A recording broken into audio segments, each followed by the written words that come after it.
Hello and welcome to another video from our XAT 2026 solution series. In this video, we are going to be looking at the poem-based question. See, one thing that I want everyone to understand when it comes to poem-based questions of XAT is that poems are an artistic expression. Why do we have prose separately and poem separate? Because prose is where people can be very descriptive and elaborate with respect to their opinion. They can lay themselves bare.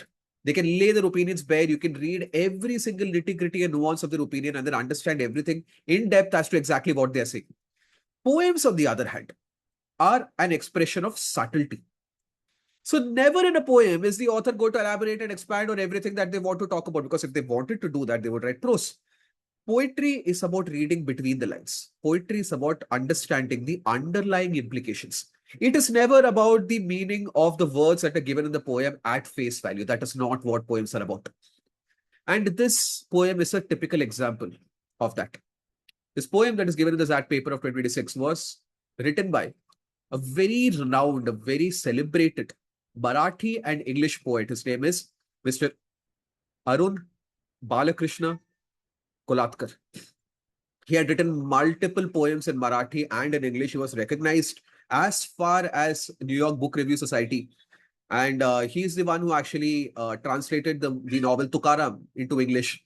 And he comes from a very humble background, born before independence in 1932 and has survived post the millennium. In fact, he passed away in 2004.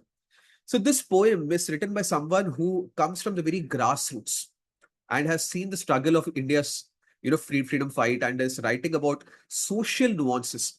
And he's also a very, very well-renowned satirist. A satirist is someone who writes ridiculously nonsensical things that no one will believe in to communicate or to criticize something in the real world. This poem is an example of a very hard-hitting satire. See, here in this poem, at face value, it seems like the author is telling us to ignore old newspapers, throw them away, don't open them, they're very dangerous to read. But tell me, does that make sense? Old newspapers, what harm can they do if you read them? And newspapers are supposed to report facts. It is supposed to give us a sense of understanding of what had happened in the past. So old newspapers are a very good source of history. When we move past a particular age and then newer newspapers come in, newer times come in, then it's very easy for the people who are in the newer times to misrepresent, to twist facts that had happened in the past. That's why studying history is important. That's why old newspapers are sometimes very, very important, because they are mostly a very honest portrayal of that particular time. Even if it is the prejudices of that particular time, the vices of that particular time, those newspapers, because it is written in that particular age. So it is a very honest portrayal of what had happened in those times. So no sane person, especially someone who is a poet, who is a social poet like Mr. Kolatkar, will not actually espouse this opinion that we should not be reading about older events from older newspapers. And that is what most sane people will also suggest. So whatever has been written here, the opposite of that is true. What Kolatkar is trying to tell us is that we should not forget what had happened in the past. We should keep those old newspapers, those older news items at hand and flip them open, because sometimes it will tell us directly how the current generation, the current people in power, might be twisting history to serve their own ends, to serve their own causes. And that is the point of the poem. If you understand this, then answering the question becomes easy. If you don't understand this question will be very, very difficult to solve. These two questions rather will be very difficult to solve. Now, having said this, let me look at question 59. 59 says, what does the poet best convey about old newspapers when he says that snakes have spawned in between these sheets? So when he's writing that snakes have spawned between these sheets, it means that these papers have now become dangerous. For whom? For the people in power, not for you. For the people in power who are trying to misrepresent history, twist facts. That is what he's trying to communicate. And now if I look at the options that I can easily eliminate and I should be eliminating is number one, option B. Old newspapers are society's voices that turn hostile over time. See, old newspapers are not going to turn into anything. They are going to show exactly what the voice of the society back then was. So it is not that society's voices have turned hostile over time, or that these papers have become hostile. They cannot become hostile. They are what they are. So B cannot be the correct answer. Next option, that we should eliminate is D. Old newspapers is unattended knowledge turns into future threats. Number one, the author is not talking about the fact that these knowledges, these newspapers are unattended. They were read and now they are stored. And they are not becoming future threats. They are important, is what the author is trying to say. That's why D cannot be the correct answer. But that word unattended in itself should strike us as being wrong, and that's why D is not the correct answer.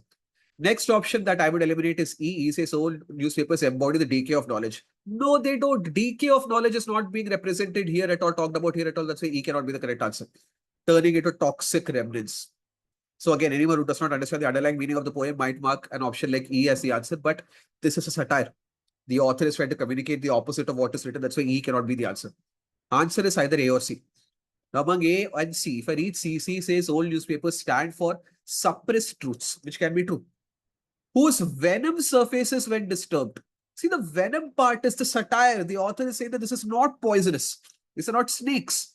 These are important things to read. We should not treat them as snakes. We should not let other people twist them. Or the current people in part twist them. And that's why to say that their venom surfaces becomes incorrect. Whereas A is absolutely correct. Old newspapers suppress the repressed stories that may confront the present. So these are stories which have been repressed, which are being repressed, which are being twisted, and that might be a confrontation to whatever is happening in the present and people who are trying to twist the truth. And that is why A is the correct answer for 59. Along the same lines, question number 60 becomes very, very simple because 60 says which one the following best captures that what the poet is communicating when he says, keep your eyes closed, get rid of the whole goddamn pile if you want to in the morning. So he's saying the opposite of that. Don't get rid of it. And if I understand that, then options that can be easily eliminated are A is not the correct answer. Confrontation is not the best way in dealing with the disturbing past. We should confront them. Being delusional about the disturbing past is a solution to handle it. No, the author is saying the opposite of it.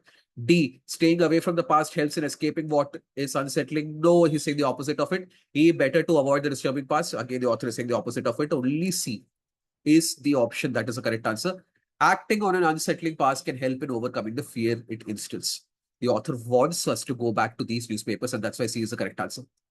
One more way of getting 60 correct, if you are someone who finds it difficult to understand the hidden underlying artistic subtleties of poems, is that if you look at all 5 options, 4 options are very similar. Now, all of them cannot be the correct answer. So the different one out has to be the correct answer because it is communicating a unique point, and A, B, D, and D are all communicating the same point, and that's why C is the correct answer. There's one more way of solving a question like this.